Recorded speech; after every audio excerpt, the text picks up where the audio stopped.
Yes, I know I'm dipping my toes in the Neil Oliver thing again, but I'm doing this because I honestly believe some of you don't understand where I'm coming from.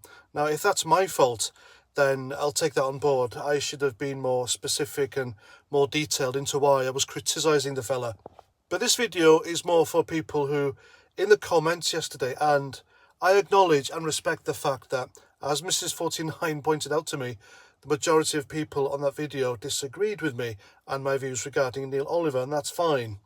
I am glad that my viewers and subscribers don't follow me blindly, because that would mean I'm a cult, and I don't want to be a cult. I don't want this to be an echo chamber.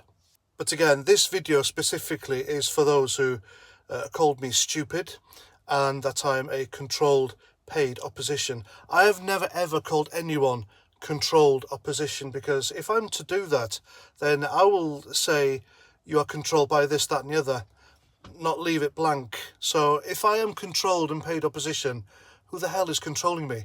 The only person who's ever tried to control me in recent times is poor old Mrs. 49, and she still tries her best, bless her heart. So no, nobody is controlling me. If I was controlled by someone, a big shady organisation or character, then surely I would have hundreds of thousands, if not millions, of subscribers and viewers, and all this would be fixed for me to be more even popular on YouTube. But as it happens, I'm a nobody. You may think 56,000 subscribers, etc. is a lot, but it's not. I'm a teeny tiny fish. Hardly anyone knows what I am. And my soul is mine to keep. Nobody owns me. I promise you. So anyway, back in my army days, this was Shackleton Barracks, Ballykelly. I think it was 1998 or 1999.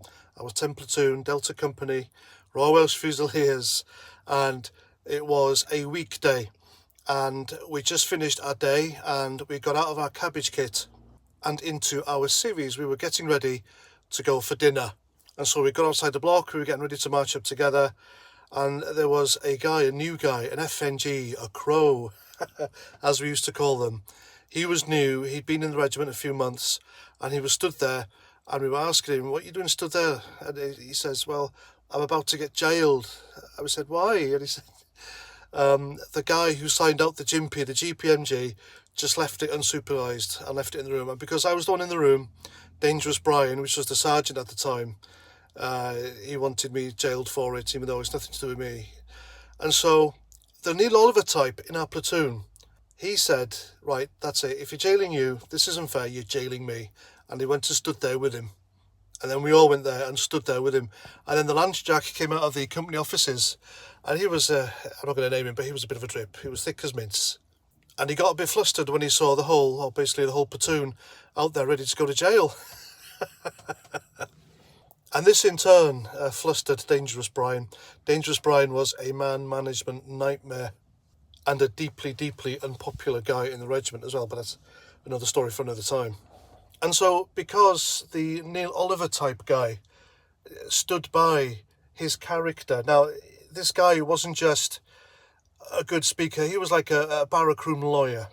He always stood up for the little guy. And with him, it wasn't just words, it was actions. And his action saved that fella, that new guy, from an evening of being beasted around camp by overzealous and overeager regimental police. And that was the vibe I get from Neil Oliver, or I got from Neil Oliver, because I thought if anyone's going to down tools and stand by what they say, they're excellent monologues, because his monologue is spot on. I still agree with everything he says. But I thought if anyone is going to down tools and join these guys in solidarity, it would be him. Because these three guys, Calvin Robinson, Neil Oliver, Dan Wootton, they've all been effectively got rid of by GB News for freedom of speech. And Neil Oliver's always banging on about freedom of speech, democracy, freedom, liberty. This is the same guy, Neil Oliver, who tweeted that it's time for a revolution. And he followed up that tweet by saying, I really meant what I said by revolution. And if ever the time came where it was an opportunity to show he wasn't all about really good monologues and talking and being a good orator, then that was it. And he missed it. He blew it. And that is why I'm criticising him. There are people in the comment section of that video following him so blindly, they're even making excuses for him. such as he has a family to support, so he needs the job. Another guy said, well, he's playing the long game, isn't he? And someone else said, he's looking at the bigger picture. And again, I'm appreciating your defending the guy, but still, come on, guys. Remember, Barack Obama was a good orator, and he really was. He was a fantastic speaker, but he was a lame duck president. He did nothing. So I'm afraid when it comes to Neil Oliver, you know, he is a talker, not a doer. And that is what I was trying to point out to you guys 2 days ago. So if you're following the guy blindly, then you're just like the left. If you can't find any faults with a fella, again, you're just like the left.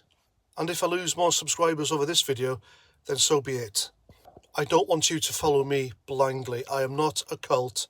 I have flaws. I am imperfect. I am only human, and I get things wrong. But I know I'm not wrong on this one, and I refuse to budge.